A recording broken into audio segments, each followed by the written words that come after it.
आचार्य चाणक्य ने चाणक्य नीति में कुछ ऐसे स्थानों के बारे में बताया है जहां पर रहना खतरे से खाली नहीं है और जल्द से जल्द उस स्थान को छोड़ देने में ही भलाई है, नहीं तो आप और आपके परिवार की सुरक्षा खतरे में पड़ सकती है। तो चलिए जान लेते हैं कि कौन से स्थान हैं जिन्हें हमें तुरंत छोड़ देना चाहिए।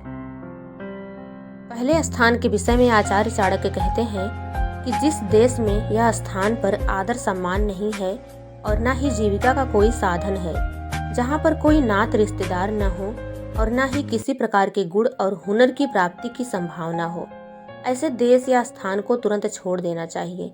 ऐसे स्थान पर रहना उचित नहीं है, क्योंकि किसी अन्य स्थान या अन्य देश में जाने का एक प्रयोजन यह भी होता है कि वहाँ जाकर कोई नई बात, नई विद्या, रोजगार और नया गुण सीख सकेंगे।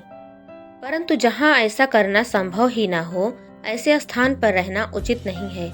ऐसे स्थान से पलायन करना ही बुद्धिमानी का कार्य है।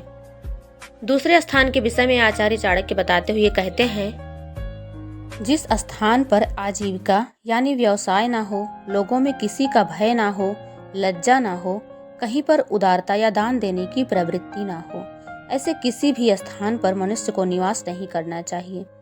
ऐसा करने से वह कई प्रकार की मुश्किलों का सामना कर सकता है।